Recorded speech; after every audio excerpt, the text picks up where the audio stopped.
নীলফামারীতে শিক্ষক প্রতিনিধি নির্বাচন 2024 অনুষ্ঠিত হয়েছে সোনারায় সংগলশীল ডিগ্রি কলেজে।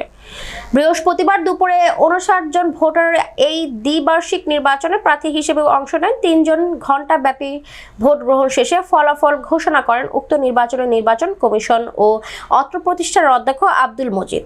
এ সময় 38 ভোট পেয়ে শিক্ষক প্রতিনিধি নির্বাচিত হন রাষ্ট্রবিজ্ঞান বিষয়ের প্রভাষক মনিরুজ্জামান রুবেল।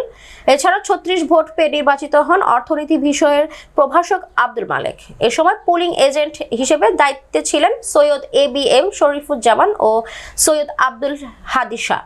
তবে যোগ্যতা দেখে নির্বাচিত করতে চান ভোটাররা। এদিকে ভোটারদের নানা প্রতিশ্রুতি দিয়ে শতভাগ জয়ের আশা নির্বাচনে অংশ নেওয়া এই প্রার্থীদের নীলফামারী থেকে 71 বাংলা টিভির জেলা প্রতিনিধি সাইফুল ইসলাম মানিকের রিপোর্ট।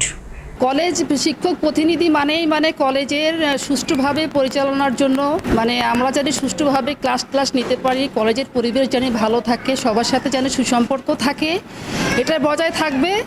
এবং সবচেয়ে বড় কথা আমরা রেজাল্ট জানি না, যতবার পরীক্ষা হয় বা SSC ডিগ্রি তারপর অনার্স লেভেল কলেজ আমাদের, তো প্রতিটি পরীক্ষায় জানি আমরা সুন্দরভাবে সবার সহযোগিতা নিয়ে ছাত্রছাত্রীদের সাথে সুসম্পর্ক রেখে জানি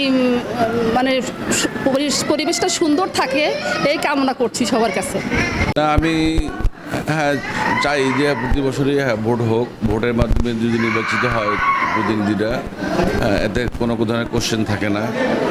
এবং যে 3 জন আমাদের প্রতিনিধি দাঁড়াইছে, আমি 3 জনকে যোগ্য মনে করি। আমি মনে করি 3 জনেই আশা করি আমাদের যে দাবি দাওয়াগুলো আছে বা আমাদের যে কলেজের লেখাপড়ার যে সুষ্ঠু পরিবেশ বজায় রাখার স্বার্থে, ভালো রেজাল্ট করার স্বার্থে যে সমস্ত করণীয় ওদের দায়িত্ব যেগুলো 3 জনই তারা পালন করতে পারবেন। আর আমি আরেকটা কথা বলি, আমাদের এই যখন এই ভোট হওয়ার পরে, নির্বাচন হওয়ার পরে যদি আমি নির্বাচিত হই, তাহলে দেখা যাচ্ছে যে আমি একটা মত বিনিময় সভা করবো আর কি। শিক্ষকদের চাওয়া পাওয়া সম্পর্কে কী তার অভিব্যক্তি আছে এগুলো আলোচনা করি, ম্যানেজিং কমিটি উত্থাপন করব এবং তাদের চাওয়া পাওয়াগুলো সলভ করার চেষ্টা করবো। সোনারায় সংগলশীল ডিগ্রি কলেজের টিআর নির্বাচনে আমি একজন প্রার্থী। আমি যদি নির্বাচিত হই তাহলে অবশ্যই আমি শিক্ষকদের কল্যাণে যা কিছু করার দরকার আমি অবশ্যই করব এবং আমার 100% আশাবাদীতে আমি অবশ্যই জয়ী হব।